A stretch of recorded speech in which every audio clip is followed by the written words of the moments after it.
আসসালামু আলাইকুম। সবাইকে প্রীতি ও শুভেচ্ছা জানিয়ে শুরু করছি আপনাদের আইন বিষয়ক অনুষ্ঠান ল অ্যান্ড লিগ্যাল এইড। এই অনুষ্ঠানটি পাক্ষিকভাবে প্রচারিত হয় NTV Europe, sky 780, NTV YouTube page থেকে এবং ল অ্যান্ড লিগ্যাল এইডের ফেসবুক পেজ থেকে। আপনারা এই অনুষ্ঠানটিতে যোগাযোগ করার জন্য স্টুডিওতে যে নাম্বারটি দেওয়া আছে সে নাম্বারে যোগাযোগ করতে পারবেন। এছাড়াও একটি টেক্সট ফোন নাম্বার দেওয়া আছে অথবা একটা ইমেল অ্যাড্রেস দেওয়া আছে, তার মাধ্যমে আমাদের সাথে যোগাযোগ করতে পারবেন এবং যে কোনো আইন বিষয়ক জিজ্ঞাসা আমাদের করতে পারবেন। প্রতিবারের মতোই আমরা চেষ্টা করি কমিউনিটির বিশেষ বিশেষ ব্যক্তিত্ব, আইন পেশায় যাদের সুনাম এবং যাদের কন্ট্রিবিউশন প্রতিনিয়ত থাকে কমিউনিটির জন্য তাদেরকে নিয়ে আসার জন্য। তারই ধারাবাহিকতায় আমাদের সামনে আজকে উপস্থিত হয়েছেন আমাদের কমিউনিটির অত্যন্ত সুপরিচিত এবং সবার প্রিয় ব্যারিস্টার এবং সলিসিটর আবুল কালাম চৌধুরী সাহেব। কালাম ভাই, আসসালামু আলাইকুম। ওয়ালাইকুম আসসালাম, ধন্যবাদ। তিনি অত্যন্ত ব্যস্ত মানুষ, তারপরও আমরা তার প্রতি কৃতজ্ঞ। তিনি তার ব্যস্ততার মাঝেও আমাদের এই অনুষ্ঠানটিতে উপস্থিত হয়েছেন এবং চেষ্টা করবে আমাদের দর্শকদেরকে তাদের জিজ্ঞাসার উত্তর দিতে। আমাদের সাথে আরও উপস্থিত আছে, প্রতিনিয়ত যিনি উপস্থিত থাকেন, আমাদের ইয়াং ব্যারিস্টার আকবর বিন সিদ্দিক। আকবর সাহেব, আসসালামু আলাইকুম। সুপ্রিয় দর্শক, আমরা সরাসরি চলে যাব আমাদের অতিথিদের কাছে। সো প্রথমেই আমাদের কমিউনিটিতে টেনশন চলতেছে, বিভিন্ন ইমিগ্রেশন চেঞ্জেস নিয়ে আমাদের প্রতিনিয়তই দুঃসংবাদ আসছে, কোনো সুসংবাদ দেখতে পাচ্ছি না। তো এই মুহূর্তে লেটেস্ট যেটা, যে বাংলাদেশ থেকে বেশ কিছু ইউনিভার্সিটি তারা স্টুডেন্ট আনা বন্ধ করে দিবে বা ঘোষণা করেছে, দিয়ে ফেলছে। তো সেক্ষেত্রে আপনি যদি আমাদের দর্শকদের উদ্দেশ্যে একটু আপডেট দেন যে আসলে এটা করার কারণটা কি। এখানে যে ইউনিভার্সিটিগুলো রয়েছে সেগুলোর মধ্যে রয়েছে সান্ডারল্যান্ড ইউনিভার্সিটি, এখানে আছে বেশ কয়েকটা ইউনিভার্সিটি এইখানে বলছে, বাংলাদেশ ছয়টা ইউনিভার্সিটি। তো এর পিছনে মূলত কারণ হলো যে স্টুডেন্টরা আসে as a route to come to the UK, and secondly যেটা ফাইন্যান্সিয়াল টাইমস যেটা বলছে যে অ্যাসাইলাম ক্লেইমের যে রেশিও এই ইউনিভার্সিটির স্টুডেন্টদের দেখা যাচ্ছে যে প্রবণতাটা বেশি। দ্যাট মিনস তারা এই দেশে আসলে পড়াশোনার জন্য আসে নাই, মূলত আসলে স্টুডেন্ট রুটটাকে একটা এই দেশে আসার একটা রুট হিসাবে তারা নিয়েছে। তো এইখানে যে বিষয়টা অত্যন্ত গুরুত্বপূর্ণ যেটা, যে ইউকের যদি আপনি রিসেন্ট ইয়ার্স দেখেন, সেইখানে ইউকের ইনকাম হলো প্রায় 37 বিলিয়ন পাউন্ড আপনার স্টুডেন্ট থেকে বাৎসরিক। ইন রিসেন্ট ইয়ার্স 2021-22-তে তাদের 37 বিলিয়ন পাউন্ড তাদের ইনকাম হচ্ছে। নাও আপনি যদি দেখেন পয়েন্ট বেস সিস্টেমের প্রি পয়েন্ট বেস সিস্টেম যেখানে ছিল প্যারাগ্রাফ 57, সেইখানে কি হতো, ভ্যাটিং ছিল। একজন স্টুডেন্ট যখন পড়াশোনার জন্য আসবে তার ইন্টারভিউ নেওয়া হতো, তাকে বিভিন্ন ধরনের প্রশ্ন করা হতো, তার intention to study and intention to return. আমি যেটা মনে করি বাংলাদেশ থেকে ধরেন সুদীর্ঘ দিন থেকে একটা প্রচলন রয়েছে, ল স্টাডির জন্য আসে, হায়ার স্টাডির জন্য আসে, এবং এই স্টাডির কে ব্যবহার করে অনেকে যে মিসইউজ করতেছে না, এক্সপ্লয়টেশন করতেছে না, সেটা আমি বলছি না, সেটা হতেই পারে। কিন্তু হোম অফিসের যে বা ইউনিভার্সিটিগুলোর যে দোষ যেটা, সেটা কি করছে, স্টুডেন্টদের উপর চাপিয়ে দিচ্ছে। ইউনিভার্সিটি সেটা কিন্তু প্রোঅ্যাক্টিভ একটা রুল নিতে পারতো, যে তারা নিজেরা কাজ ইস্যু করার আগে তারা ভেটিং করতে পারতো সে কি জেনুইন স্টুডেন্ট কিনা, অথবা হোম অফিস জেনুইন স্টুডেন্ট কিনা সেটা করতে পারতো। সেটা না করে যেমন মনে হয় সিলেট টু লন্ডন, সে সিলেটে এমবাসিতে জমা দিছে ব্যাংক স্টেটমেন্ট আর তার আইএলটিএস এর কাগজ, তার এইখানে ভিসা দিয়ে দিচ্ছে। এই দোষটা কিন্তু স্টুডেন্টদের না। আপনি যদি সুযোগ পান এক্সপ্লয়টেশনের, আপনি তো করবেনই। তো এইখানে আমি যে কথাটা বলবো, এটা টোটাল ফেইলিয়ার হলো ইউনিভার্সিটিগুলো এবং আটারলি ফেইলিয়ার দ্য হোম অফিস। আপনার যে নীতিমালা, যেটা আপনার হোম অফিসের যে নীতিমালা, এই নীতিমালার মধ্যে যে সমস্যাগুলো রয়েছে সেই সমস্যাগুলো তারা অ্যাড্রেস না করে, অ্যাকনোলেজ না করে ঢালাওভাবে স্টুডেন্টদের বন্ধ করে দিচ্ছে। সেটা একদিকে যে কথাটা দিয়ে শুরু করছিলাম যে 37 বিলিয়ন পাউন্ড ইউকের ইনকাম, সেই ইনকামের সমস্যা হচ্ছে, অন্যদিকে মেরিটোরিয়াস স্টুডেন্ট যারা এই দেশে আসতে চাচ্ছে তাদের আসার পথ বন্ধ হয়ে যাচ্ছে। So it is utterly disappointing. না, আমি আমার অন্য গেস্টের কাছে যাওয়ার আগে আপনাকে আরেকটা প্রশ্ন। আপনি এদেশে অনেক বছর যাবত, সো সেই ক্ষেত্রে আপনি আমাকে একটু যদি বলেন যে এই ইমিগ্রেশনের আপস অ্যান্ড ডাউন কিন্তু থাকেই কয়েক বছর পর পর, সো এই পরিবর্তনগুলো কি আসলে পলিটিক্যাল সিচুয়েশনের কারণে পরিবর্তন হয়, নাকি আপনি মনে করেন যে আসলে ইমিগ্রেশন সিস্টেমটাকে তারা এই যে রিজিট করছে, ফ্লেক্সিবিলিটি নিয়ে আসছে? যেমন আমি বলতে চাচ্ছি যে আপনি দেখেন যখন কেয়ার ওয়ার্কার্সদের শুরু হলো, বস্তা ভরে কোনো যাচাই বাছাই না করে নিয়ে আসলো, এরপরে আবার এখন টাইট করে দিচ্ছে। স্টুডেন্টের ক্ষেত্রেও কিন্তু কিছুদিন পর পর এটা হয়। জি, সো এই কারণটা আপনি আসলে কি বলবেন? ওয়েল, এটা আসলে কমপ্লিটলি অ্যান্ড আটারলি হলো পলিটিক্যাল একটা গেমিক। আপনি কি জন্য আমি বলবো যে আপনি রিসেন্ট ইয়ারে যখন দেখবেন আপনার নাইজেল ফারাজের রিফর্ম পার্টি যখন বিভিন্ন কাউন্সিলগুলো দখল নিচ্ছে এবং দেখা যাচ্ছে যে ভোটের রেশিও এমনভাবে বৃদ্ধি পাচ্ছে যে তারা, আমি কন্টিনিউ করবো, সরি, আপনার একজন দর্শক আছে। দর্শক, আসসালামু আলাইকুম। হ্যালো, আসসালামু আলাইকুম ভাই, শফিকুল আলম কুরাইশ। আপনাদেরকে শ্রদ্ধা জানাই, আমি কিছু বলতে পারবো? যদি আপনার রিলেভেন্ট কোনো কিছু হয় কুরাইশ ভাই, আপনি তো আমাদের একজন নিয়মিত দর্শক, বাট কাইন্ডলি স্টুডেন্ট নিয়ে। ওকে ভাইজান, বলুন প্লিজ। আচ্ছা, স্টুডেন্ট ভিসা, অ্যাসাইলাম ভিসা, যে কোনো ভিসা হইলো গ্রেট ব্রিটেন হইলো ইউনিয়ন আক্ট হইলো 1707, ইউনিয়ন আক্ট আছে একটা, আর একটা আছে আক্ট অফ সেটেলমেন্ট 1701, আর একটা আছে বিল অফ রাইট 1628। আমি এই তিনটা আমরা মানবো, তারা এই ব্রিটেনে আমরা লিগেলি দিব, অ্যাসাইলাম রে দিব, এখানে মেগনা কার্টার আছে। জি, আপনি কুরাইশ ভাই আপনি প্রশ্নটি করুন। একজন ব্রিটিশের তো সারেন্ডার হইতো, আপনারা মাইতো। জি, আমরা দর্শককে হারিয়ে ফেলেছি। কালাম ভাই, আমি বলি এই দর্শক সম্পর্কে, উনি আমাদের নিয়মিত দর্শক, আমরা ওনার কাছে খুবই কৃতজ্ঞ, কিন্তু উনি যখনই প্রশ্ন করে, প্রশ্নগুলো আসলে আমাদের এরিয়ার জুরিসডিকশনের বাইরে। উনি ওই যে ম্যাগনা কার্টা নিয়ে অনেকগুলো কথা বলছেন, আসলে এগুলো খুবই ইন্টারেস্টিং, শুনলে ভালো হতো, আমরা অন্য দিন শুনবো। আপনি বলছিলেন তো যে কথাটা বলছিলাম যে আপনি বলছিলেন যে এগুলো কেন হচ্ছে। আসলে আপনি দেখবেন যে নাইজেল ফারাজের রিফর্ম পার্টি যখন পলিটিক্যাল লিড নিচ্ছে এবং দেখা যাচ্ছে যে কনজারভেটিভ পার্টি তখন আরো কঠোর হওয়ার একটা নীতি প্রবণতা, এবং সেই সাথে সর্বশেষে শাবানা মাহমুদ ঈশা আপনার কফিনের লাস্ট ফেরাকটা মারলেন। অর্থাৎ উনি যেভাবে বলছেন আসলে রিফর্মও এরকম চিন্তা করে নাই। উনি যেভাবে বলছেন no benefit, no British, no benefit, তারপরে বলছেন যে ইনডিফিনিট লিভ টু রিমেইন, আর দরকার কি, মানে এমন কিছু কথা বলছেন যে কথাগুলো আসলে বোঝা যাচ্ছে আসলে পলিটিসাইজ। নাও এর পিছনে আনফরচুনেটলি অথবা মানে দুর্ভাগ্যজনক হলেও সত্য, আমাদের ইমিগ্রেশন কমিউনিটি যখনই বুটের মার্কেট হয় তখন কিন্তু আমাদের ইমিগ্রান্ট কমিউনিটি বিকাম এই প্রোডাক্ট তাদের ওইখানে। অর্থাৎ এইখানে এটা স্বীকার করতে হবে 80% মানুষ হলো এইখানে ইন্ডিজিনাস কমিউনিটি, এখানে নেটিভ কমিউনিটি হলো 80%, আর আমাদের মতো ধরেন 20% হয়তো সর্বমিলে। নাও এই 20%-এর উপরে যত বেশি যাতা দেওয়া হয় বুটের রেশিওটা তত বেশি বাড়ে। আসলে যেমন মনে করেন আমরা দেখেছি অনেক কথা বলা হচ্ছে পলিটিক্যাল স্পেকট্রামে, বলা হচ্ছে যে ইনভেড করে ফেলতেছে ইমিগ্রেন্টরা। ওয়েল, আমি যে কথাটা বলবো যে this is আটারলি failure of the government. আপনি যদি সেট অফ পলিসি যদি না করতে পারেন এবং সেই যদি সেট অফ পলিসি যদি আপনার ওয়ার্ক না করে, সেইখানে মানুষের তো কোনো দোষ না। মনে করেন এইখানে বলা হচ্ছে ডেনমার্কের কথা, ডেনমার্ক 8 বছরে নিয়ে আসছে অ্যাসাইলাম এবং তারা রিডিউস করছে। আমরা কি করলাম? 8 দুগুণা 16 না, 2.5, আমরা 20 বছর পর্যন্ত নিয়ে নিলাম। But this is not the way the policy should be.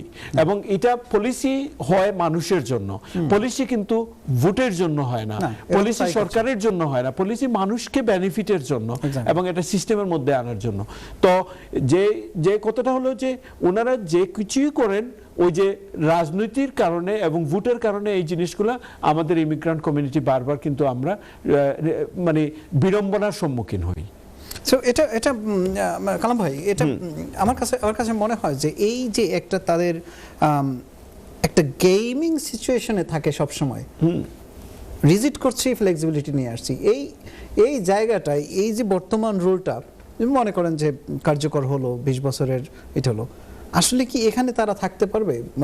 তাদের আমি আপনাকে একটা এক্সাম্পল দেই। মনে করেন আপনি কেয়ার ভিসায় যারা আসছেন এবং আপনি ওপেন করে দেন, সব কলারদেরকে আমি যদি জিজ্ঞেস করি তারা যদি জানতো এইভাবে তারা এক্সপ্লয়েট হবে, কেউ এখানে আসতো না। নাও তাদেরকে এক্সপ্লয়েট কারা করছে? তাদেরকে এক্সপ্লয়েট করছে কেয়ার কোম্পানিগুলো। কেয়ার কোম্পানিগুলো কারা মনিটর করে? হোম অফিস মনিটর করে। তুমি ইচ্ছা মতো সবরে কস্ট দিলা এবং সিলেট থেকে অথবা দিনাজপুর থেকে যে কস্ট কিনে হোক যেভাবে হোক সে আসতেছে, এই কষ্টটা তুমি এই কেনার সুযোগটা কিভাবে, বিক্রি করার সুযোগটা কেন দিলা? নাও তাইলে প্রশ্ন হলো কি, এখন দেখেন কেয়ার কোম্পানিতে কেউ আর আসতেছে না, অন্য কোম্পানিতে আসতে হলে সে ইন্টারভিউ নিচ্ছে এবং ইন্টারভিউতে আসে আটকে দিচ্ছে স্কিল টিয়ার 2 স্কিল ওয়ার্কার ভিসা। এই মানুষটাকে যদি ওই সময় যদি আটকে দেওয়া হতো, সেও কিন্তু এখানে বিপদে পড়তো না। গত পরশুদিন আমার অফিসে 2 জন আসছে, সরকারি প্রাইমারি স্কুলের 2 জন ওই লোকই সরকারি কর্মরত 2 জন টিচার, এবং সে তো ব্রিটেনে আসতে এবং আমরাও এই সময় ছিল, একটা বয়স ছিল তখন, যাই হোক আমাদেরও একটা ইচ্ছা থাকে আমরা বিদেশে যাব, কাজ করব। এখানে ইয়াং মানুষ হোক যেভাবে হোক ওয়েস্টার্ন কান্ট্রিতে একটা প্রবণতা থাকে এবং সেইখানে গভর্নমেন্টের ফেইলিয়ারের জন্য কিন্তু এই মানুষগুলো হাজার হাজার মানুষ এখানে এসে আপনার ফকির, অনেকে বিটা মাটি খুঁয়ে এখানে আসছে। ওয়েল, তাদেরকে শুধু দোষ দিলে তো হবে না। দোষটা হলো গিয়ে সরকারের যদি ভ্যাটিং পদ্ধতিটা যদি সঠিক থাকতো, এই মানুষগুলো এখানে বিড়ম্বনার শিকার হতো না, মধ্যস্বত্বভোগীরা কস বিক্রি করার সুযোগ পেত না। কারণ এইখানে আপনি সুযোগ দিবেন, আবার এসে বলবেন কেয়ার কোম্পানিতে এসে সবাই এসে বইরা গেছে। আপনি সুযোগ দিবেন স্টুডেন্ট ভিসায়, আবার এসে বলতেন স্টুডেন্ট ভিসার সময়। আপনি একজন ব্রিটিশ মানুষ যদি বিয়ে করে এই দেশে আসতে হয়, তার 29,000 পাউন্ড ইনকাম, তার ইংলিশ ল্যাঙ্গুয়েজ, তার ম্যারেজ সাবসিস্টিং, তার ম্যারেজ জেনুইন, এর 14টা আপনার ইয়ে, আর ওইখানে আইএলটিএস কইনা বিয়ে করে পরের দিন অ্যাপ্লিকেশন করলে সে আসতে পারে। So where is your rules? Where is the fairness? So this is utterly failure of the government and ultimately we become the victim. আমি আপনার কাছে আসবো কালাম ভাই, আপনার কাছে একটা প্রশ্ন নিয়ে আসবো, যেটা আমি এই জায়গাটা খুঁজছি এবং সে জায়গাটা হচ্ছে যে এই ডিপেন্ডেন্সের যে রুলসটা চেঞ্জ হচ্ছে, যে যারা স্টুডেন্ট বলেন যারা এখানে চলে আসছে এবং এরপর যদি অন্য কোনো কোর্সে যায় সেক্ষেত্রে সে ডিপেন্ডেন্ট ক্যারি করতে পারবে না, যেহেতু অনেক দিন আগে চলছে। প্লাস এইটা কিন্তু কেয়ার ওয়ার্কারদের ক্ষেত্রেও। আমি এটা আসবো, তার আগে একটু আমি ব্যারিস্টার আকবর বিন সিদ্দিকীর কাছে। জি ব্যারিস্টার আকবর বিন সিদ্দিক, আপনি যদি আমাকে একটু অ্যাড করেন যে এখানে ইউকে ইউনিভার্সিটিসগুলো কেন এই যে এটা তো হোম অফিস ডিক্লেয়ার করে নাই যে লিস্টগুলো, যে কোন কোন ইউনিভার্সিটিগুলো নেবে না, আপনি যদি একটু নামগুলো বলেন, প্লাস আপনি যদি আমাকে একটু হেল্প করেন যে এখানে আর কি কারণ থাকতে পারে। কালাম ভাই অনেক ডিটেলসে বলেছে, আপনি একটু যদি নামগুলো দিয়ে আমাকে এই করেন। জি, থ্যাংক ইউ। মূলত হোম অফিস যদিও ইম্পোজ করেনি, বাট টেকনিক্যালি হোম অফিসেই করে। কিভাবে? হোম অফিস সেপ্টেম্বরে লাস্ট 2-3 মান্থস আগেই বেসিক অ্যাসেসমেন্ট কমপ্লায়েন্সের আন্ডারে তারা কিছু ক্রাইটেরিয়া সেট আপ করে দিয়েছেন ইউনিভার্সিটিগুলোকে, যে তারা যখন এখন যদি আগে যেটা ছিল 10% রিফিউজাল হলে রিফিউজাল পর্যন্ত সেটা খুবই নর্মাল হিসেবে কনসিডার করা হতো, এখন এটা বলা হয়েছে 5%। যদি 5%-এর উপরে রিফিউজাল হয়, সো আপনি কমপ্লায়েন্স ব্রিচ হচ্ছে। সো দেয়ার ফর পটেন্সিয়ালি এই আপনার ইউনিভার্সিটিগুলোর লাইসেন্স লুজ হওয়ারও সম্ভাবনা আছে। যদিও এটা অনেক ইউনিভার্সিটিরই হচ্ছে, বাট স্টিল হোম অফিস ওইরকম বড় কোনো অ্যাকশন নেয়নি। বাট হোম অফিস যেহেতু এটাকে 10% থেকে 5% নিয়ে আসছে, আসার ফলে এখন দেখা যাচ্ছে অলমোস্ট 22 ইউনিভার্সিটি যাদের রিফিউজাল রেট বাংলাদেশ থেকে 22% এবং আপনার থেকে বাংলাদেশ থেকে 18%, পাকিস্তান থেকে 22%। সো এই যে রেশিওটা, এর ফলে বিশেষ করে আপনি দেখেন মেট্রোপলিটন ইউনিভার্সিটি তাদের ইন্টারনাল যেই আপনার রেকর্ড, সেটা অনুযায়ী তারা যেটা পাবলিশ করছে ফাইন্যান্সিয়াল টাইমস, সেখানে 60%-এর মতো বাংলাদেশি তাদের যেই কাজগুলো ইস্যু হয় রিফিউজ হচ্ছে। আপনারা জেনে থাকবেন এখন ইন্টারভিউ নিচ্ছে এবং মেনি রিজনস আছে এখন। সো এর ফলে তারা এখন আসলে যেহেতু হোম অফিস এখানে স্ট্রিক্টলি বলে দিছে যে এখানে তাদের লাইসেন্সটাকে রক্ষা করার জন্য যে বেসিক অ্যাসেসমেন্ট কমপ্লায়েন্স যাদেরকে যেটা ইম্পোজ করা হয়েছে যে 5% উপরে রিফিউজাল হওয়া যাবে না, তাই এখন তারা তাদের লাইসেন্সকে সেভ করার জন্য এই কমপ্লায়েন্স মেনটেন করার জন্যই নিজেরাই এখন ইউনিভার্সিটিগুলো এই সেফটি এই মেজারগুলো নিছে। এর মাঝে আপনি মোটামুটি 10টা ইউনিভার্সিটিগুলো অলরেডি তারা মেজারমেন্ট নিয়ে ফেলছেন, কথা বলছেন যে কি করবেন না করবেন। বিশেষ করে বাংলাদেশের জন্য পার্টিকুলারলি সান্ডারল্যান্ড ইউনিভার্সিটি আছে, ওলভারহ্যাম্পটন ইউনিভার্সিটি আছে, লন্ডন মেট্রোপলিটন আছেন, ইউনিভার্সিটি অফ কভিন্টি আছে, এই অক্সফোর্ড ব্রুকস ইউনিভার্সিটি আছে। হ্যাঁ, এই ইউনিভার্সিটিগুলা মূলত এবং তারা যদিও কারণগুলো তারা এক একজন এক একভাবে দেখাইছে। আপনার কিছু ইউনিভার্সিটি বলতেছে যে ভিসা প্রসেসিং সময় একটু বেশি নিচ্ছে, এক একটা জন এক একভাবে বলতেছে, বাট আসলে তো ওভারঅল যে কালাম ভাই যেটা বললেন যে ইমিগ্রেশনের মূলত এখানে অ্যাসাইলামে প্রচুর আসতেছেন, এটাকে গেটওয়ে হিসাবে ইউজ করতেছে সরকারের প্রতি যে পলিটিক্যাল যে একটা প্রেশার ক্রিয়েট হয়েছে মূলত ওইসব পরিস্থিতিতেই আসলে যেটা মনে হচ্ছে যে ইউনিভার্সিটিগুলোও আসলে ইনডাইরেক্টলি হোম অফিস দ্বারা আসলে মোটামুটি এখানে একটা তারা ওই একই রোল নিচ্ছে আর কি। হ্যাঁ, বাট হোম অফিস বলে নাই যে তাদেরকে পার্টিকুলারলি তোমরা স্টুডেন্ট আনাকে এইভাবে রেস্ট্রিক্ট করো, বাট তাদের উপর ইম্পোজ করা হয়েছে যে তোমরা বেসিক কমপ্লায়েন্স অ্যাসেসমেন্ট যেটা সেটার মধ্যেই তো পড়ে যাচ্ছে। হ্যাঁ, পড়ে যাচ্ছে। ওই কারণে ইউনিভার্সিটি বাধ্য হয়ে আসলে এটা নিচ্ছে। তবে আমরা দেখা যাচ্ছে 5% উপর রিফিউজাল যে ইউনিভার্সিটিগুলো সেটা অলমোস্ট 22 ইনস্টিটিউশনস, মানে ইউনিভার্সিটিগুলোর মধ্যে। তারপর আমরা যে লিস্টেড ইউনিভার্সিটিগুলো বলছি এখানেই শেষ নয়, আরো ইউনিভার্সিটিগুলো আরো এই রেস্ট্রিকশন নিয়ে আসতেছে coming days. Okay, that's sad news. Well, এইখানে যে কথাটা আকবরের কথা যদি আমি আসি, ইউনিভার্সিটিগুলো এখন ইন্টারভিউ নিচ্ছে তাদের জীবন বাঁচানোর জন্য, অর্থাৎ তাদের লাইসেন্স রক্ষার জন্য। তাইলে স্টুডেন্টদের জীবন বাঁচানোর জন্য ইউনিভার্সিটিগুলো আগে ইন্টারভিউ নেয় নাই কেন? সো এই যে তারা এর আগে কি করছে, তারা কাজগুলো বিক্রি করছে, বিক্রি করছে। এখনো যদি সুযোগ থাকতো তাইলে এটা বিক্রি করছে, কেন করতেছে না? হোম অফিস তার কমপ্লায়েন্স রুলগুলা স্ট্রিক্ট করছে। আরে বাবা, আগে কেন হোম অফিস তুমি এই কমপ্লায়েন্স রুলগুলা ঠিক স্ট্রিক্ট করো নাই? এবং না কইরা করলেন কি, আপনি ইউনিভার্সিটিকে বললেন যা পারো কস্ট কামায় দাও, এবং এইখানে তারা দেদারসে কস্ট বিক্রি করলো, কাজ বিক্রি করলো, স্টুডেন্টরা এইখানে আসলো। এইখানে যদি ভ্যাটিং পদ্ধতিটা যদি ঠিক না হতো, এখন আপনি বাংলাদেশে যদি যান, আপনি বাংলাদেশের মানুষ আগে সৌদি আরবে, দুবাইতে এইগুলোতে ভিসা নিয়ে যাইতো, এখন কিন্তু আর যায় না, কারণ এখন খুব ইজিলি ব্রিটেনের ভিসা পাওয়া যায়। আপনি শুনছেন আপনার গ্রামে, আপনি দেখেন আমার গ্রামে কিন্তু এখন আর কেউ সৌদি আরব এখন সহজে কেউ যায় না। এবং এই জন্য দায়ীটাকে, এর জন্য দায়ী হোম অফিস। আর এখন সে আইসা হোম অফিসই আইসা বলতেছে যে এইখানে ইমিগ্রান্টরা ভরে গেছে, আর আপনি তো নিজেই দায়ী। এইখানে যে কথাটা হচ্ছে যে আমি চাই না যে আমি যদি ব্যক্তিগতভাবে আমাকে প্রশ্ন করেন, আমরা একমত হব যে আমরাও চাই না স্টুডেন্ট রুটটা এক্সপ্লয়েট হোক এবং ছাত্র এখানে পড়াশোনায় আসুক, ছাত্ররাই আসুক। বাট এর জন্য কে দায়িত্ব নেবে? এর জন্য দায়িত্বটা হলো হোম অফিসের, এর জন্য দায়িত্বটা হলো ইউনিভার্সিটির। এই জন্য স্টুডেন্টদের উপরে দিবেন না, কারণ সে তো আসতে চাইবেই। এক্স্যাক্টলি। জি, কালাম ভাই, বিরতিতে যাওয়ার আগে আমি আরেকটা জিনিস যেটা করতে চাই, যে এরা যখন এই যে কস্ট ইস্যুগুলো, আমরা একটা টপিকস থেকে অন্যদিকে গেলাম, আমি একটু নোট করে রাখছিলাম যে আপনাকে প্রশ্নটা করব আমাদের বিরতিতে যাওয়ার আগে। সেটা হচ্ছে যে এরা যখন এই যে কেয়ার ওয়ার্কার বলেন বা অন্য স্কিলড ওয়ার্কারগুলোতে বেশ তারা স্ক্রুটিনাইজ করে, বাট কেয়ার ওয়ার্কার্সদের যখন তারা কস্টগুলো ইস্যু করতে দিয়েছে, তাদের কাজ নেই 50 জনার অথবা 20 জনার, তারা কিন্তু 200, 300, 500 কস্ট ইস্যু করে দিছে। সো এই জায়গাটায় আপনি ঠিকই বলেছেন যে না, তারা প্রপারলি ভেটিং সিস্টেম করে নাই, অ্যাক্টিভেট করে নাই, অথবা তারা যে প্রপার চেক করা দরকার সেগুলো না করে এই যে সাফারিংসগুলো আমাদের জন্য হচ্ছে, এটার জন্য কিন্তু হোম অফিস কোনো সময় কম্পেনসেশন দেয় না বা দিবেও না, বরঞ্চ তাদেরকে এমন একটা সিচুয়েশনে ফেলে দিচ্ছে যে ভালনারেবল। সো এই ক্ষেত্রে আমাদের কমিউনিটির কি করা উচিত? ওয়েল, এইখানে একটা জিনিস আছে, টর্শিয়াস যে ক্লেইম, যেটা যে কর্পোরেট রেসপন্সিবিলিটি, যেটা হোম অফিস কিন্তু তাদের দায় এড়াতে পারে না। কারণ আপনি যেখানে দেখেন এক্স কোম্পানি সে 5 জন রিক্রুট করার কথা ছিল, সে 100 জনকে রিক্রুট করছে। এখন কমপ্লায়েন্স ভিজিটে আইসা হোম অফিস দেখলো যে আসলে তোমার তো আসলে 5 জনের বেশি তুমি তো রিক্রুট করার কথা না, তুমি 95 জনকে এক্সট্রা করে ফেলছো।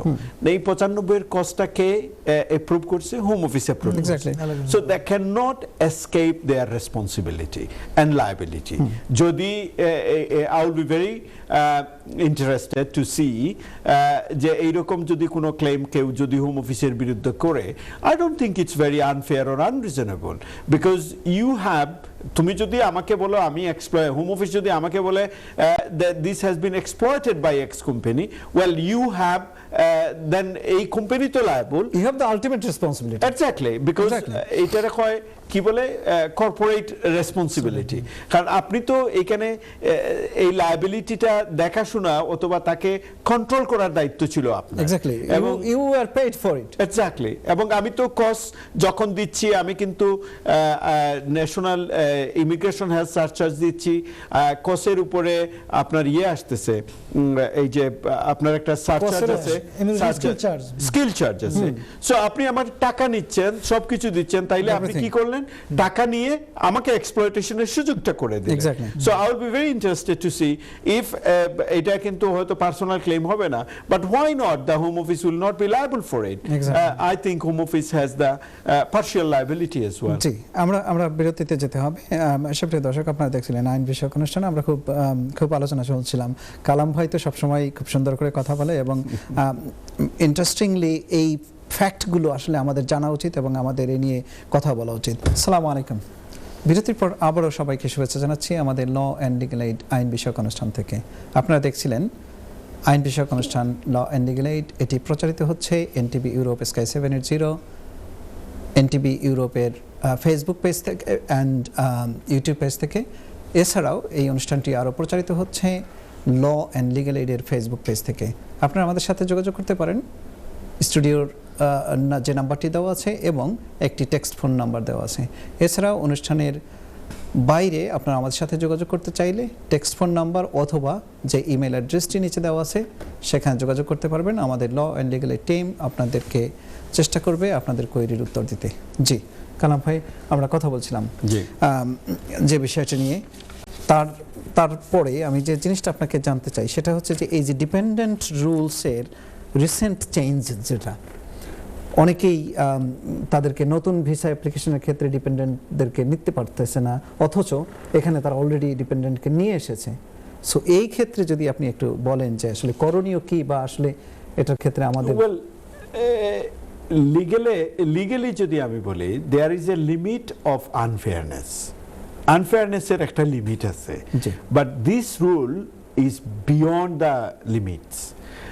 এই জন্য বলবো যে আমরা অতীতে দেখেছি, মনে করেন 18,600 যখন ইনকাম ছিল, যখন ওইটা 29,000 নিয়ে যায়, তখন তারা বলছে যে 18,600 দিয়ে যারা আসছিল তাদেরকে এই লিমিটের মধ্যেই আছে, এবং নতুন যারা আসবে, এবং এটা লটা আসলে এইরকমই হয়। কিন্তু আনফরচুনেটলি আপনি যদি এই ডিপেন্ডেন্টের রুলটা দেখেন, তারা ধরে নিয়েছে, হ্যাঁ আমি স্বীকার করছি there is lots of problem ছিল, এইখানে অনেকে ভুয়া ডিপেন্ডেন্ট আসছে, এদেরকে বন্ধ হওয়া উচিত। বাট এই বন্ধটা, ভুয়া ডিপেন্ডেন্ট আসার সুযোগটাই কিন্তু হোম অফিস দিয়েছে, এবং এক্সপ্লয়টেশনের সুযোগটা কিন্তু হোম অফিসই দিয়েছে। আমি আগে বলেছি যে একজন ব্রিটিশ ওয়াইফ আনার জন্য একজন ব্রিটিশ হাজবেন্ডের যে জিনিসটা দরকার হয়, এই কোনো কিছুই লাগে না যদি সে স্টুডেন্ট হিসাবে তার ডিপেন্ডেন্ট আনতে হয়। এবং আমি অনেক ব্রিটিশ হাজবেন্ডদের আমি পাইছি যারা স্টুডেন্টদের ডিপেন্ডেন্ট করে নিয়ে আসছে, কারণ এই লিমিটসগুলো, এই কন্ডিশনগুলো সে ফুলফিল করতে পারে না। এই সুযোগটা কিন্তু ল তাকে দিয়েছে। কিন্তু কালাম ভাই, আপনি একটা জিনিস বোঝেন যে thousands of exploitation, I don't care if it is in my life, I haven't used any I haven't get any deceptive documents or আমার একটা genuine relationships আছে।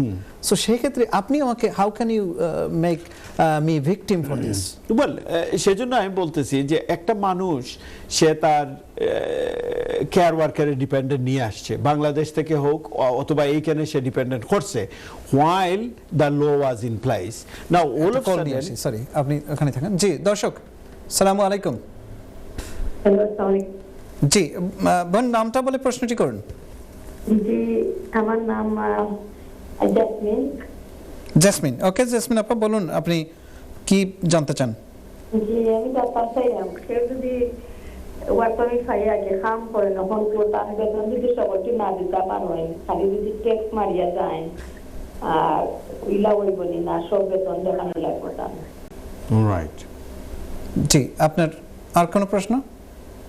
জি না, আমি ওই জিনিসটা জানতাম। জি, আপনি দেখতে থাকুন, আমার অতিথি আপনার প্রশ্নের উত্তর দেবেন। যে আপনি যদি প্রশ্নের উত্তর ওকে, বুঝে থাকেন। ইউকের যে সিস্টেমটা হইল কি, আপনি যে ট্যাক্স মারার কোনো সিস্টেম নাই, এবং এই ট্যাক্স মারাটা আসলে এক ধরনের আমরা একটা ভুল ধারণা বা ভ্রান্ত ধারণা আমরা, যে আমি খাম করলাম না ট্যাক্স মারি দিলাম, এটা কিন্তু ইন এ সেন্স খাম না করলে কিন্তু একটা অপরাধ, আর বুয়া যদি আপনি খাজ না করিয়া ট্যাক্স মারেন তাইলে এটা আরেকটা অপরাধ।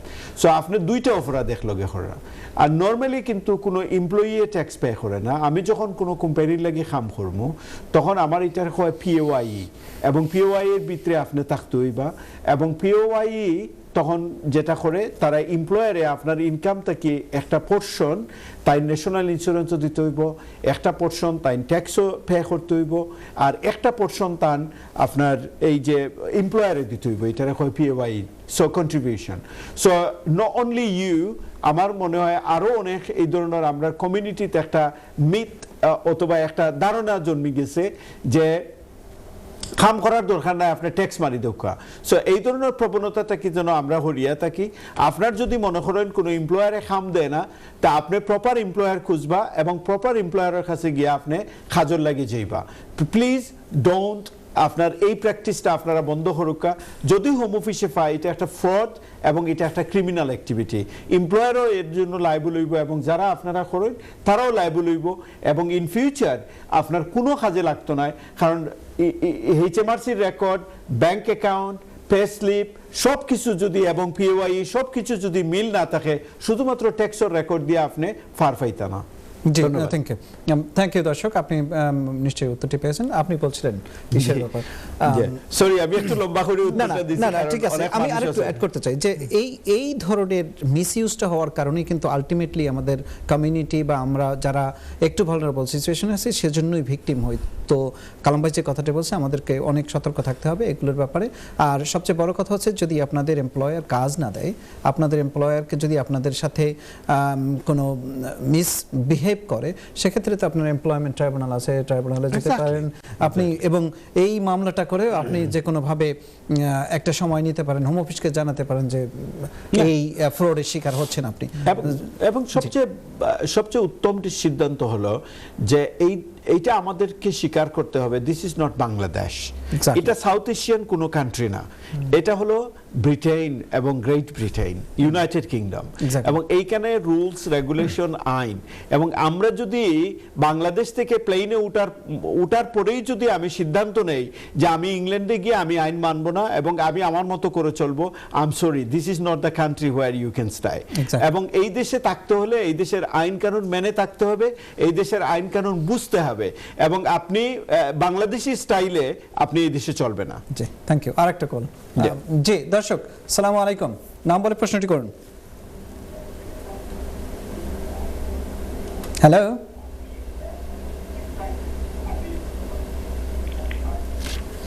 জি আমরা শুনতেছি না। হ্যালো, আমরা কলটা বোধহয় হারিয়ে ফেলেছি। জি জি, আপনি ডিপেন্ডেন্টের বিষয়ে যে কথাটি বলেছেন, আমরা বিরতির সময় কথা বলছিলাম, আপনি একটু যদি ইলাবোরেটরি আরেকটু বলেন দর্শকদের উদ্দেশ্যে, যে আসলে এই ডিপেন্ডেন্টের যে এই একটা লিম্বোর মধ্যে পড়ে গেছে কেউ না কেউ আমাদের কমিউনিটি। শুধু লিম্বোর মধ্যে পড়ছে আমি বলবো না, অনেক ফ্যামিলিগুলো আপনার ডিভাইড হয়ে যাচ্ছে। মনে করেন সে আসছে এইখানে কেয়ার ভিসা নিয়ে অ্যাজ এ ডিপেন্ডেন্ট হিসাবে কেউ আসছে, অথবা এইখানে সে ডিপেন্ডেন্ট হয়েছে, বিয়ে শাদী করছে না, বিকজ সে চেঞ্জ করতেছে কজ, সেজন্য তাকে বলা হচ্ছে তোমাকে আর ভিসা দেওয়া হবে না, তুমি বাংলাদেশে চলে যাও। Well I think it is কলটা আবার নিয়ে এসে আসলে আনফেয়ার। জি দর্শক, আসসালামু আলাইকুম। আসসালামু আলাইকুম। ওয়ালাইকুম আসসালাম। জি, আপনার নামটা বলে প্রশ্নটি করুন। জি, আমার প্রশ্নটা হলো, আমি ব্রিটিশ, আমার ওয়াইফ এবং ছেলে বাংলাদেশও। আমার ছেলের বয়স হয়েছে 2.5 বছর, ব্রিটিশ পাসপোর্টের লাগে আমি অ্যাপ্লাই করছিলাম। তো ইন্টারভিউ দেওয়ার পরে তারা এখন জানাইছে যে আমি পাসপোর্টটা ওখানেও নিতাম না, বাংলাদেশেও নিতাম, একটা সিটি দিতাম, আমরা দুজনের সাইন থাকতো। আমার যেহেতু বাচ্চা ছোট, আমি যদি ওখানে অন্য পাসপোর্টটা পরে বাংলাদেশ চলে যাবে, এতে কোনো অসুবিধা নেই না, বাংলাদেশে নেবাইতাম ব্রিটিশ এমবেসি, কোনটা ভালো? Good question. জি, থ্যাংক ইউ ভাইজান। আপনি দেখুন কালাম ভাই আপনার প্রশ্নের উত্তর দিবেন। জি, ওয়েল, এটা ভালো হইব যদি আপনি বাংলাদেশেও যদি ডেলিভারি হয়, ভালো হইব নিঃসন্দেহে। কারণ এখানে আইতে হইলে বাংলাদেশের একটা আপনার ওই যে হোম অফিস থেকে, বাংলাদেশের হোম অফিস থেকে একটা ভিসা শিলও মারানি লাগে আপনার ট্রাভেল করার আগে। হাউএভার যদি আপনি মনে করেন কেন আপনি আনতা, এটাও কোনো অসুবিধা নাই, আপনি আনতে পারবা।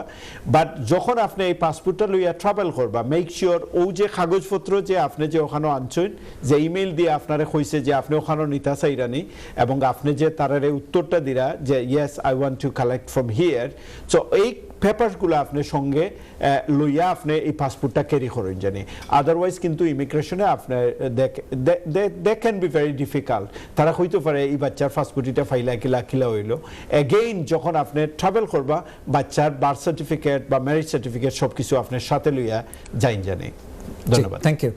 জি, আপনার কাছে আবারও যাচ্ছি, আমাদের একবার সাহেব একটু রিল্যাক্স মোডে আছে, আপনাকে পেয়ে আমরা আসলে বেশি প্রশ্ন করতে চাচ্ছি। সেটা হচ্ছে যে আমরা, আপনি একটু শেষ করেন এটা যে ডিপেন্ডেন্ট যেটা বলছিলেন। যে কথাটা বলছিলাম যে এটা কিন্তু খুব আটারলি আনফেয়ার যে আমি বিয়ে করছি এবং এই দেশে আসলাম, তারপরে আমার বউ নিয়ে আসলাম, বাচ্চা নিয়ে আসলাম, এবং it's making the rules is clearly it's affecting the family. তো আমি যেটা বলবো যে হোম অফিসের এই রুলটা করার পিছনে যে কারণেই থাকুক, যারা এই দেশে ডিপেন্ডেন্ট হিসাবে ছিল, ইদার স্টুডেন্ট হিসাবে থাকুক অথবা কেয়ার ভিসায় থাকুক, তাদেরকে একটা সুযোগ দেওয়া উচিত ছিল। আমার মনে হয় this is a very good case, এবং this can be taken into account. এই যে সার্কামস্টান্সেসগুলা, এগুলা আমি অ্যাডভাইস করব যে আপনারা অ্যাপ্লিকেশন করেন টু চেঞ্জ দ্য স্ট্যাটাস এবং টু বিকাম এ ডিপেন্ডেন্ট। যদি না দেয়, গো ফর আর্টিকেল 8, আপনার হিউম্যান রাইটসের ক্লেম করেন, এবং তাও যদি রিফিউজ করে, অ্যাপিল রাইট যদি না দেয়, go for judicial review, because you have এটা আমাদের যেটা লেজিটিমেট এক্সপেকটেশন যেটা বলে, so they have a very legitimate, good legitimate expectation. But কারা যারা অলরেডি এই দেশে ডিপেন্ডেন্ট, বাট নতুন করে হলে কিন্তু আমি তাদের সাথে নাই, যারা অলরেডি সুইচ করার জন্য চিন্তা করতেছে তাদের বেলায় বলতে। যে দর্শক আপনারা ক্লিয়ারলি শুনেছেন, যেটা হচ্ছে আমি গত প্রোগ্রামেও এটা বলেছি, এবং আমরা চাই, আমরা যারা লিগ্যাল প্রফেশনে আছি, এটা এই লটাকে আমরা ক্লিয়ারলি দেখতে পাচ্ছি, এটা আমাদের ফ্যামিলি রাইটসের উপরে, হিউম্যান রাইটসের উপরে একটা এফেক্ট, এবং এটাকে আমরা জানি আপনাদের ফ্যামিলির উপরে অনেক এই যে একটা দ্বিধাদ্বন্দ্ব, এবং নিতে পারবেন কি পারবেন না, সেজন্য অনেকে অনেক জব পেয়েও নেন না, যে ডিপেন্ডেন্ট হয়তো নিতে পারবো না, সে কারণে অন্য কোনো অল্টারনেটিভ খোঁজেন। সেক্ষেত্রে ভালো কোনো সলিসিটর, যে কারোর সাথে আমাদের কমিউনিটির অনেক প্র্যাকটিশনার্স আছেন যারা আপনাদেরকে হেল্প করার জন্য, আমরা চাই যে এগুলো চ্যালেঞ্জ নিয়ে আসেন, আমরা জুডিশিয়াল রিভিউতেও নিয়ে যেতে পারি। কারণ হচ্ছে যে কারো না কারো তো এগিয়ে আসতে হবে এই রুলসটাকে ব্রেক করতে। আশা করি আপনারা এই ব্যাপারে সজাগ থাকবেন। জি, আমার বাম পাশে আকবর বিন সিদ্দিক, আপনার কাছে একটু আসি। যে টপিকসে আমরা আসলে ছিলাম, সেটা হচ্ছে যে এই যে ইউনিভার্সিটি টাইটেন করে দিচ্ছে, এক্ষেত্রে আমাদের যে কমিউনিটির যে এজেন্টসগুলো আছে, জি, ওনার কাছে যাওয়ার আগে আরেকটা কল নিয়ে আসি। জি দর্শক, আসসালামু আলাইকুম। জি, আসসালামু আলাইকুম ভাই। আমি কালাম সাহেবের অফিসিয়াল নাম্বারটা চাইলাম প্লিজ। ওকে, কালাম ভাইয়ের অফিসিয়াল নাম্বারটা যদি চান, আপনাকে একটু কষ্ট করতে হবে। স্টুডিওর যে টেক্সট নাম্বারে একটা টেক্সট করেন, নিশ্চয়ই কালাম ভাই তো এমনিতেই সো পপুলার, আপনি যেখানে যান, ফেসবুক বা যে কোনো পাবলিক প্ল্যাটফর্মে যান, আপনি নাম্বার পাওয়ার কথা। তারপরও আপনি আমাকে এই আমাদের টেক্সট ফোন নাম্বারে টেক্সট দিয়ে রাখেন, আমি তার অনুমতি নিয়ে দিয়ে দেবো ইনশাল্লাহ। ধন্যবাদ। জি, থ্যাংক ইউ। যে আকবর বিন সিদ্দিক, আপনার কাছে আসছিলাম যে এই ইউনিভার্সিটির যে নতুন বাংলাদেশ বা পাকিস্তান যে করে দিয়েছে, কিছু ব্যান্ড করে দিয়েছে, এবং এরা যে স্ট্রিক্টার রুল করতেছে, সেক্ষেত্রে কি ইউনিভার্সিটির উপরে এফেক্ট পড়বে কোনো, না এজেন্টের উপরে কোনো এফেক্ট পড়বে, এটা যদি একটু বলেন। Well thank you. এখানে তো আসলে মূলত বেশিরভাগই তো ইউনিভার্সিটিগুলো এজেন্টের থ্রুতেই রিক্রুটমেন্ট প্রসেসটা কমপ্লিট করে। সো এখানে দেখা যাচ্ছে যে এখানে অনেক ফ্রডুলেন্ট ডকুমেন্টস সাবমিট হয়, আরও যেগুলো হোম অফিস আইডেন্টিফাই করছে, বিশেষ করে 2-3টে ইউনিভার্সিটিকে এই কারণে খুব স্ট্রিক্টার অ্যাকশন প্ল্যানের আন্ডারে দিয়ে দিছে। সো এই ক্ষেত্রে হোম অফিস লাইসেন্স পটেনশিয়াল রিস্কে পড়বে মূলত ইউনিভার্সিটি। আর এজেন্ট এই কারণে কয়েকটি ইউনিভার্সিটি অলরেডি মেজার নিয়ে নিয়েছে যে এই এজেন্সিগুলো থেকে তারা ফ্রডুলেন্ট ডকুমেন্টস বেশি পাচ্ছেন, সে ওই ওই এজেন্সিগুলোকে তারা আর রাখতেছেন না। সো এই প্র্যাকটিসটা আসলে ইউনিভার্সিটিগুলো এখন করতেছেন। সো আর এতে করে যদি ইউনিভার্সিটিগুলো যদি কোনো কারণে লাইসেন্স হারায়, আসলে একটা হিউজ অ্যামাউন্টের আপনার ভলিউম স্টুডেন্ট ইন্টারন্যাশনাল তারা কিন্তু খুব এফেক্টেড হবেন। সো এটা খুব আসলে অ্যালার্মিং। ধারণা করা হচ্ছে যে 5টা মতো university they may lose the licence within a year. Okay, because তাদেরকে অলরেডি অ্যাকশন প্ল্যানের আন্ডারে নিয়ে আসা হয়েছে। যে আমরা আপনাকে একটু থামাই, যাদের জন্য আমাদের অনুষ্ঠান, আরেকটা কল নিয়ে আসি। জি দর্শক, আপনার নামটা বলে প্রশ্নটি করুন। আসসালামু আলাইকুম। ওয়ালাইকুম আসসালাম। আমার নাম হচ্ছে ইকবাল। ইকবাল ভাই বলুন প্লিজ। যে আমি একটু অ্যাকচুয়ালি জানতে চাচ্ছিলাম, আপনারা সবসময় তো ইমিগ্রেশন নিয়ে কথাবার্তা বলেন, তো আমি একটু প্রবলেমে আছি, এমপ্লয়মেন্ট ল নিয়ে কার সাথে যোগাযোগ করা যায়? ওয়েল, আমরা আসলে সত্যি কথা বলতে কি যে আমরা এখানে 3জন লয়ার এখানে বসে আছি, আমরা আসলে কেউ এই টিভি প্রোগ্রামগুলোতে বলতে পারি না যে আপনি আমার কাছে আসেন বা কার কাছে যাবেন। সবচেয়ে বেটার হয় কি যেখানে আমরা সবাই এক একটা ফার্মের সাথে রিলেটেড, তো ফার্মগুলো আমাদের সব বিষয়গুলো নিয়েই এক্সপার্ট থাকে। আপনি যে কাজটা করতে পারবেন যে এই যে টেক্সট ফোন নাম্বারটা দেওয়া আছে সেখানে যোগাযোগ করতে পারবেন, স্পেসিফিক ইনিশিয়াল অ্যাডভাইস আপনাকে ওখানে দেওয়া যাবে, বাট এরপরে যদি কোনো স্পেশালিস্ট বা কারো কাছে রেফার করতে হয় দেন উইল ডু ইনশাআল্লাহ। থ্যাংক ইউ ইকবাল ভাই। জি আকবর সিদ্দিক, আপনি বলছিলেন সরি যে 5টা ইউনিভার্সিটি তাদের, আর এর মাঝে পার্টিকুলার দুটো ইউনিভার্সিটিকে already home office action plan দিয়ে দিয়েছে, তারা আরও স্ট্রিক্টার পলিসি নিতে হবে যখন রিক্রুটমেন্ট প্রসেসগুলা করেন। সো এছাড়া কামিং ডেজেই ফাইন্যান্সিয়াল টাইমস যে ইন্ডিকেশন দিচ্ছে 5টার মতো ইউনিভার্সিটি হয়তো দে মে লুজ দ্য লাইসেন্স। খুবই অ্যালার্মিং এই তো বিষয়। আর আপনার তো এর মধ্যে এবং এর মধ্যে বোধহয় বেশি বিপদে আছে ইউনিভার্সিটি অফ হার্টফোর্ডশায়ার আর গ্লাসগো ক্যালেডন ইউনিভার্সিটি। সো আপনারা একটু সতর্ক থাকতে হবে, তারা বেশি কাজ বিক্রি করতেছে। জি, তাদেরকে অলরেডি অ্যাকশন আমি কিন্তু কালাম ভাই আপনার এই শব্দটা আমার আজকে আবারও রিপিট করছি, কালাম ভাই শব্দটা বিক্রি, এটা কিন্তু আমাদের কাছে খুব ভালো লেগেছে যে আসলেই তারা ব্যবসায়ী, আসলেই তারা ব্যবসায়ী। আমাদেরকেও ব্যবসায়ী হতে হবে যে আপনারা যারা স্টুডেন্ট বা আপনারা যারা এদেশেই আসছেন তাদেরকেও চিন্তা করতে হবে একটা লেজিটিমেট ওয়েতে। আমরা এখানে 3জন যারা বসা আছি এদের পথগুলোও কখনো একদম মসৃণ ছিল না, আমরা স্ট্রাগল করে পড়াশোনা করে। যে কথা দিয়ে শুরু করছি, ইউকে এর 21-22 তে তাদের ইনকাম ছিল 37 billion pound. G, so student visa it is an income for the UK economy. Exactly. তো সেক্ষেত্রে আমাদেরকেও এখান থেকে একটা ডিগ্রি নিয়ে আমাদের ওদের সাথে চ্যালেঞ্জ করেই এখানে টিকতে হবে। যারা আমরা এখানে টিকে আছি আমরা কিন্তু চ্যালেঞ্জ ছাড়া নাই, আমাদের উপরেও অনেক থাকে। সো আশা করি বুঝছেন। জি, আমি একটু এই যে আপনার ডিফেন্ডেন্ট বিষয় নিয়ে তো এই যে আনফেয়ারনেস নিয়ে তো আসলে অনেক কথা হইলো। আনফেয়ারনেস ওখানেই শেষ নয়। স্টেটমেন্ট অফ চেঞ্জের যদি আমরা 24 জুনের দেখি, যারা ডিপেন্ডেন্ট এখানে আসেন ফরেন বেস সিস্টেমের, তারা যদি এখন রিলেশনশিপ তো অনেক মেনি রিজন তো ব্রোকেন হইতেই পারে। এখন আপনি যে অন্য ভিসা ক্যাটাগরিতে স্পাউস ভিসা ক্যাটাগরিতে সুইচ করবেন, হয়তো বা কোনো ব্রিটিশ স্পাউস বা সেটেল পার্সনের হয়েছেন, এখন আপনি সুইচ করতে পারবেন না, আপনি আউটসাইড কান্ট্রিতে গিয়ে করতে হবে। যদি ফরেন বেড বেজের যদি কেউ ডিপেন্ডেন্ট ক্যাটাগরিতে থাকে এখানে, সে স্পাউস ভিসা সুইচ করতে পারবে না। সো শুধুমাত্র যে কেয়ার ওয়ার্কার মানে আনফেয়ার এক জায়গায় না, সব জায়গায় হচ্ছে, সব জায়গায় হচ্ছে তাদের প্রতি রীতিমতো যে এটা একটা এটা কেমন হয়, মানে আপনার জুলুম, এটা আসলে জুলুম। আমরা হয়তো এই দেশে থেকে যে কথাগুলো যে কথাগুলো বলতে হবে, তা আসলে সবাইকেই সতর্ক থাকা উচিত। আমরা একটু ভিন্ন টপিকসে যাই। একজন একটা বিষয়ে আমি একটু আলোচনা করি, যেটা হচ্ছে কালাম ভাইকে আমরা প্রতিনিয়ত দেখি। আমি নিজেও চেষ্টা করি কোর্টে থাকার। কালাম ভাই তো ইউকের সব কোর্টে, ফ্যামিলি কোর্টে দৌড়দৌড়ি করে। আমাদের আকবর বিন সিদ্দিকে আছে, সেই ইমিগ্রেশন এবং ফ্যামিলি দুটোই করে।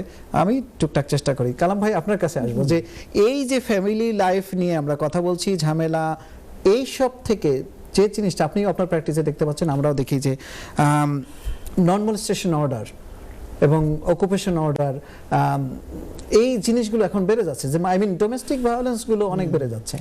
তো সেই জায়গা থেকে আপনি একটু যদি দর্শকদের উদ্দেশ্যে সংক্ষেপে, আমরা প্রায় শেষ মুহূর্তে চলে আসছি, বাট একটু যদি সংক্ষেপে বলেন যে এই এফেক্টগুলো আমাদের কমিউনিটিতে কিভাবে পড়ছে, আমরা কি করা উচিত? আমরা প্রতিনিয়ত কিন্তু, আপনিও ফ্যামিলি প্র্যাকটিস করেন, প্রতিনিয়ত কিন্তু আমরা এনকাউন্টার করি এই জিনিসগুলো।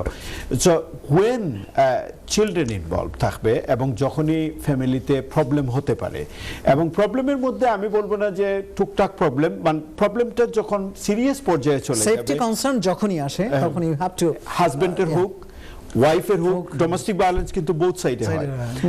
বাচ্চাদের যখন ইনভলভ থাকে, এইখানে মনে করেন অনেকে দেখা যায়, যেমন আজকে আমি একটা কেস আমি ডিল করলাম, গতকালকে একটা কেস ডিল করেছি, যেখানে নরমালাইজেশন অর্ডারও ছিল, যেখানে বাচ্চা আনরিজনেবলি আদার পার্টি বাচ্চা নিয়ে গেছে একজনের কাছ থেকে। তারপরে দেখা যাচ্ছে ওই পার্টির কাছে পাসপোর্ট আছে, যে কোনো সময় বাচ্চা কিন্তু চলে নিয়ে যেতে পারে অন্য জায়গায়। সো এই ধরনের সিচুয়েশনে কিন্তু আমাদের প্রথমে, আমরা অনেক ক্ষেত্রে দেখি আসলে লিগ্যাল এইড সলিসিটরের আপনার অ্যাপয়েন্টমেন্ট পাওয়া টাফ। It is true. আমরা যারা লিগ্যাল এইড প্র্যাকটিস করি, এটা খুবই ডিফিকাল্ট টু ম্যানেজ। বাট বেশিরভাগ ফ্যামিলি কিন্তু যাদের এই সমস্যাগুলো থাকে, তারা কিন্তু they are entitle for legal aid.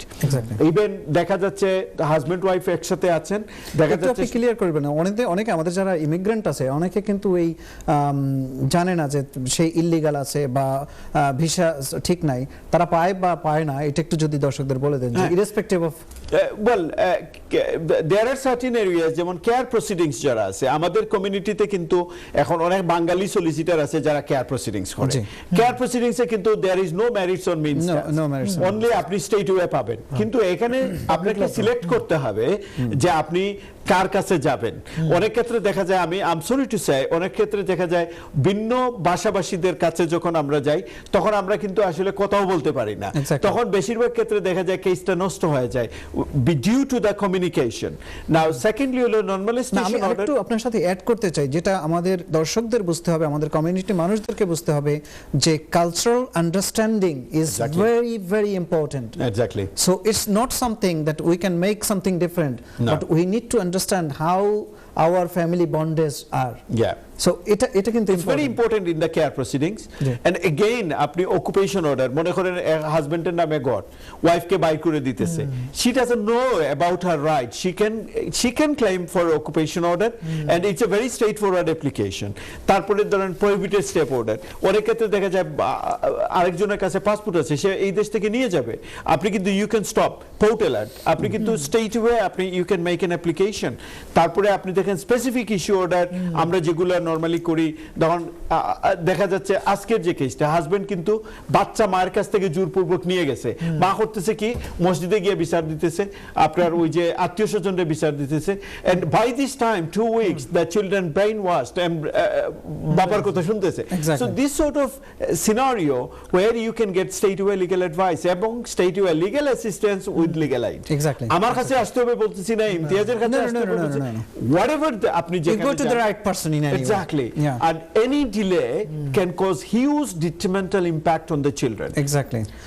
ওখানে ভাইজান যেটা একটু আমরা পার্টিকুলারলি যেটা দেখতে পাই লিগ্যাল এইডের ক্ষেত্রে, স্পেসিফিক ইস্যু অর্ডারগুলোর ক্ষেত্রে আবার লাস্ট ফর এভিডেন্স আর লিগ্যাল এইড ফান্ডিং দিতে চায় না। এখন যে ইমিডিয়েট এই যে হার্মটা তৈরি হলো, বা আসলেই তো তার এখন স্পেসিফিক ইস্যু অর্ডার দরকার উইদাউট নোটিসে গিয়ে, বাট লিগ্যাল এইড তো এই ক্ষেত্রে আবার আমরা ফান্ডিং অনেক সময় জটিলতা পড়ি, সেটা হচ্ছে মেরিট টেস্টের অ্যাসেসমেন্টের কারণে, সেখানে তো তারা আবার লাস্ট এভিডেন্স স্যাটিসফাই করা লাগে। না ঠিক আছে, there are some issues, but maximum ক্ষেত্রে যখন বাচ্চা কেউ যখন হোল্ডিং করে তখন কিন্তু এটা সম্ভব হয়।